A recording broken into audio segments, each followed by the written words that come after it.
दोस्तों, जो वोट अधिकार यात्रा बिहार में निकल रही थी वो आरा में जाकर समापन हो गया उसका। तेजस्वी यादव, राहुल गांधी, उनके साथ भीड़ जुटी बिहार की।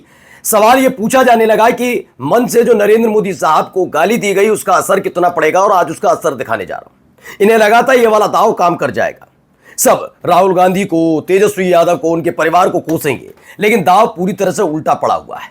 लालू के लाल का कमाल आज आपको दिखाने जा रहा हूं कि विपक्षी पार्टी, यानी कि कहा जाए भारतीय जनता पार्टी, जनता दल यूनाइटेड, ये सारे के सारे मुंह ताकते रह गए। हालत ये हो गई है, कहीं कोई खदेड़ा जा रहा है, कोई लताड़ा जा रहा है, किसी को मंच पर ही बैनर पोस्टर दिखा दिया जा रहा है कि ये नहीं तो वो नहीं, और तो और हालत ये हो गई है कि कुर्सियां खाली हैं। अब इतने ज्यादा बौखला गए मोदी जी के सांसद कि खुलकर धमकी देने पर उतारू हो गए। जी हां, मैं आज आपको से बात करने जा रहा हूं शिवहर से जो सांसद हैं लवली आनंद, आनंद मोहन की पत्नी, वो एक कार्यक्रम में गई, और कार्यक्रम में जाने के बाद इतनी बेतहाशा भीड़ थी, इतनी बेतहाशा भीड़ थी कि देखने के बाद आप भी गिनती नहीं कर पाएंगे लोगों की। जी हां, दिखाने जा रहा हूं, दिखाऊंगा कैसे स्वागत सत्कार हो रहा है। यानी वोट अधिकार यात्रा सफल हुई या असफल हो गई, इसका आकलन खुद आप कर देंगे। नमस्कार, मैं हूं प्रज्वल गौतम और आप देख रहे हैं न्यूज सर्किल।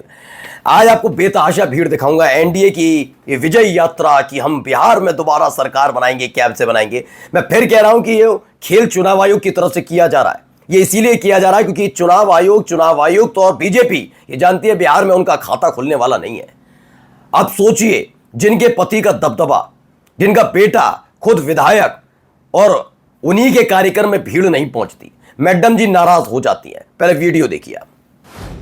समय सीमा निर्धारित नहीं करते हैं, हम लोगों को बुलाते हैं, कुर्सियां खाली पड़ी हुई है और बीच में आप खाना का प्रयोजन भी रख देते, खाना आप खिला देते, उसके बाद ही कार्यक्रम रखते, 2 बजे से शुरू करते, 4 बजे से शुरू करते। तो कुर्सियां खाली पड़ी हुई थी, कुर्सियां खाली देखकर बौखला गई, क्योंकि देखिए पूरी तरफ कुर्सियां खाली नजर आई। बीजेपी के झंडे जो डंडे पर हैं, जो पिलर बने हुए हैं, जो तंबू बंबू गाड़ने के लिए, वो तंबू के बंबू पर खड़े हुए उसके लगे हुए बीजेपी के झंडे, लेकिन दूर दूर तक भीड़ नजर नहीं आती। जानते हैं, मैडम जी को सुनने से ज्यादा जो वहां जनता पहुंची थी उसने कहा खाना खाया जाए। खाना खाओ, ये तो बोलते ही रहते हैं, ये मैं नहीं कह रहा हूं। सुन लीजिए दोबारा मैडम क्या कह रही हैं। कुर्सियां खाली पड़ी हुई है और बीच में आप खाना का प्रयोजन भी रख देते, खाना आप खिला देते, उसके बाद ही कार्यक्रम रखते, 2 बजे से शुरू करते, 4 बजे से शुरू करते। तो हुआ ये कि मैडम जी यहाँ पहुंची थी, लवली आनंद, इन्होंने लगा बेतहाशा भीड़ होगी। भाई बीजेपी की सांसद, क्या बात कर रहे हो आप, इतना जबरदस्त जलवा और ये तमाम चीजें, बीजेपी हमारे साथ, और ये तमाम चीजें सोच समझ के पहुंच गई। बहुत अच्छा लगा इन्हें कि ये होने वाला, वो होने वाला है, तमाम चीजें। लेकिन जैसे ही वहां देखी तो भीड़ नहीं, तो बौखला गई, कहने लगी कि जब खाना ही खाना है तो खाना खाओ और उसके बाद भाषण सुनना। अब सुनिए क्या है खबर, 12 टाइम्स की खबर है। इसमें बताया गया कि सासाराम, पहले पेट पूजा फिर सुना जाएगा भाषण, खाली कुर्सियां देख भड़क गई सांसद लवली आनंद। बिहार में चुनाव तैयारियों के बीच रोहतास के नोखा में एनडीए के विधानसभा स्तरीय कार्यकर्ता सम्मेलन फ्लॉप हो गया। यह अजब स्थिति तब उत्पन्न हुई जब शिवहर से सांसद और बाहुबली आनंद मोहन की पत्नी लवली आनंद कार्यकर्ताओं को संबोधित करने के लिए खड़ी हुई, लेकिन खाली कुर्सियां देखा, क्योंकि कार्यकर्ता खाने में व्यस्त थे, उन्हें कोई मतलब नहीं था क्या कर रही हैं। और इस समय पसीने से तरबतर लवली आनंद ने अपने भाषण के दौरान कहा, खाना या तो पहले खा लेना चाहिए था या फिर कार्यक्रम के अंत में, खाना या तो पहले खाते या बाद में। उनके भाषण के समय खाना परोसना गलत था, और हो गया तो हो गया, जेडीयू की सांसद है, हो गया सबके साथ। बीजेपी के साथ रहने का खामियाजा भुगतना तो पड़ेगा। दीदी ये मत सोचिए कि आपके बेटे ने उछल कूद जो मचाई है उसका परिणाम भुगतने को नहीं मिलेगा। बेटा कहां से आ गया तो मैं समझा देता हूं। इनके बेटे, उन्होंने क्या किया, वो पहले आरजेडी के विधायक, अभी भी आरजेडी की माने जाएंगे, लेकिन आरजेडी के विधायक, जब फ्लोर टेस्ट का मौका आया तो कूद के पहुंच गए थे भाई साहब, कहां पर, तुरंत जेडीयू की गोदी में, बीजेपी की गोदी में। तब भी नाराज नहीं हुए तेजस्वी यादव, उन्होंने कहा कोई बात नहीं, जनता सबक सिखाएगी जो ये कर रहा है। हाल ही में बेचारे पटना एम्स में पिटते पिटते बचे, और कुछ ना तो कहा बंधक बना के कूट भी दिए गए थे। यह स्थिति इनकी बनी हुई है। अब हालत क्या है, उनकी मम्मी को भी नहीं छोड़ रहे। मम्मी बेचारी जाती हैं रोहतास के नोखा में, एनडीए का सम्मेलन होता है, लोग खाना वाना खाते हैं, कहते हैं खाना खाओ, ये तो बोलने आते ही रहते हैं, इनका तो कोई मतलब नहीं। यानी कि आप सोचिए वोट अधिकार यात्रा का कितना ज्यादा, वोटर अधिकार यात्रा का कितना ज्यादा इंपैक्ट पड़ा है। कैसे कैसे इंपैक्ट पड़ा, एक और वीडियो देखिए। ये भी जेडीयू के कोटे से विधायक भी और मंत्री भी, नाम है श्रवण कुमार। ये वैसे वीडियो मैं आपको पहले दिखा चुका हूं, लेकिन दिखाना बहुत जरूरी था। लुंगी उठाकर 1 किलोमीटर तक भागना पड़ा। ये हालत ये हो गई थी। खदेड़े गए थे उसी गांव से जिस गांव में इनका एक वक्त में अति सम्मान हुआ था, लोगों ने सिर आंखों पर बिठाया था, लेकिन इस बार इन्हें खदेड़ दिया गया।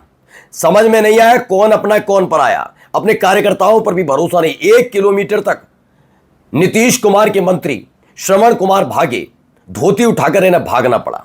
यह सारी हालत हो रही है। सोचिए, इस हालात में अगर आप ये कहते हैं कि प्रचंड बहुमत आ जाएगा तो क्या खेल नहीं है? अभी और भी दिखाऊंगा, एक तो थोड़ी ना इनके, क्योंकि इनकी हरकतों की वजह से इनके साथ यही होने जा रहा है। इनके जो अपने काम है वो इनके बोलने लगे। मैं बार बार लोग पूछ रहे हैं, खासतौर पर गोदी मीडिया बहुत अलग अलग तरीके से सर्वे करा रही है, क्या गाली वाले मसले से वोटर अधिकार यात्रा फ्लॉप हो गई? देख लो फ्लॉप कितनी हो गई है। तुम कितनी कोशिश कर लो। अब बीजेपी और जेडीयू के कार्यकर्ता सम्मेलन में कोई आ ही नहीं रहा। लोग कह रहे हैं आ रहे हैं, खा रहे हैं, निकल जा रहे हैं, आ रहे हैं, खा रहे हैं, निकल जा रहे हैं। और ये बिल्कुल बीजेपी वाली तर्ज है, खाओ निकल जाओ। क्या कर रहे हैं? अपने साथियों के साथ तो यही कर रहे हैं, जब तक जरूरत है ठीक है, उसके बाद दूध में से मक्खी की तरह निकाल दो। तो कार्यकर्ता कर रहे हैं वही करना है, तो हम भी यही करेंगे ना। तो बेचारे बौखला रहे हैं। चलिए एक और देखिए वीडियो। यहां आगे आगे मंत्री जी की गाड़ी, पीछे पीछे जनता, और ये मंगल पांडे। ये बीजेपी के एक बार में बिहार के अध्यक्ष रह चुके मंगल पांडे, फिलहाल नीतीश सरकार में मंत्री हैं, स्वास्थ्य मंत्री पहुंच गए थे। इनका भी वीडियो आपने देखा ही होगा। मैं ये सारी वीडियो आपको इसलिए दिखा रहा हूं, इन तस्वीरों को देखकर आप अंदाजा लगाइए कि बीजेपी का जो अपना गठबंधन जिसे सबसे मजबूत बताया जा रहा है जनता के लिहाज से भी, वो कितना मजबूत है और कितना बैसाखी पर लटका हुआ है, कैसे हालात बने हुए हैं। इनके अपने मंत्रियों को देखते ही उन पर भीड़ टूट पड़ती है, उन्हें खदेड़ देती है, उन्हें पीटने पर उतारू है। पत्थर से उनका स्वागत किया जा रहा है। फूल मालाएं खुद मंत्री जी अपनी गाड़ी पर लगाकर घूम रहे हैं कि नहीं मिले तो इसी को चढ़ा लो, लेकिन जनता कहती है फूल माला नहीं, हम तो पत्थर से स्वागत करेंगे। तो मंगल पांडे खदेड़ दिए गए। ये नरेंद्र मोदी साहब के लाडले बताए जाते हैं। ऐसा नहीं है कि लवली आनंद जेडीयू की सांसद थी ना, नहीं ऐसा नहीं था। ये भी आरजेडी से प्रेम करती थी, आरजेडी में थे, लेकिन जब बेटा कूद कर उधर पहुंचा लोकसभा चुनाव से ठीक पहले, तो इनको भी जेडीयू ने अपनी तरफ से टिकट दे दिया। बदले में क्या हुआ? आनंद मोहन को जमानत भी मिली, जेल से बाहर भी आए, बहुत राहत भी मिलने लगी। ये सब बीजेपी करती है। तो जनता बिहार की देख रही है कि जिस तेजस्वी यादव पर आप आरोप लगाते हैं, जंगल राज, ये सब, अनंत सिंह बाहर आ जाते हैं, जबकि उनकी पत्नी आरजेडी से विधायक थी, चाहते तो छुड़वा लेते, रिहा करवा लेते, जमानत करवा लेते, चाहते तो सत्ता का तंब इसी तो कहते हैं। ये भी हो सकता था आनंद मोहन को करवा लेते, उनका बेटा भी तो आरजेडी विधायक था, लेकिन नहीं किया। लेकिन जैसे ही वो बीजेपी के साथ आए और बीजेपी ने नीतीश के साथ सरकार बनाई, आनंद मोहन को भी राहत, अनंत सिंह को भी राहत, और उसके बाद कैसे अपराध बढ़े हैं सब आप देखिए। ये सारी चीजें बिहार की जनता देख रही है, इसलिए तमाशे करना बंद करो कि वो वाला जंगल राज और ये वाला ऐसा राज नहीं। आइए अगली खबर और देखिए, इन साहब को भी सुन लीजिए। जो सपना हमने लोकसभा चुनाव लड़ने, डीएसपी साहब सब लोगों का नाम नोट करिए, उस सरकारी काम में बाधा पहुंचाने का सबको लिखिए। आपका वोट नहीं चाहिए, कहाँ चाहिए? आपका वोट नहीं चाहिए हमको, आपका वोट नहीं चाहिए हमको।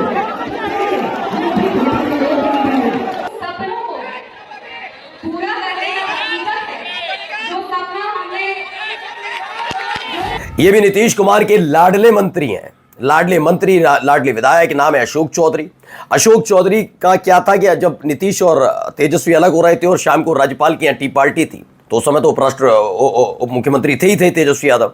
इनकी पर्ची फाड़ने का काम इन्हीं वाले मंत्री जी ने किया था। अब इनकी पर्ची फाड़ी जा रही है आराम से। अशोक चौधरी बौखला गए, कह रहे हैं एफआईआर दर्ज करो, केस दर्ज करो, मेरे खिलाफ नारेबाजी करते हैं, ये करते हैं, वो करते हैं, वोट मत देना। अरे मैडम, भाई साहब, वोट नहीं मिलेगा, बस तैयार रहिएगा। आप और आपकी बेटी दोनों को इन्होंने बेरोजगार नहीं किया ना बिहार की जनता ने, तो बताएंगे। जो आप आजकल उछल रहे हो ना, देखना, जिन वोटर से आप कह रहे हो वोट नहीं चाहिए चले जाओ, देखना यही बात जब अभी चुनाव चल रहे हैं तब कहना, कहते ही रहना इन लोगों से कि वोट नहीं चाहिए। और जब लोकसभा चुनाव आए तो अपनी बेटी के लिए प्रचार करने पहुंचा तब भी यही कहना।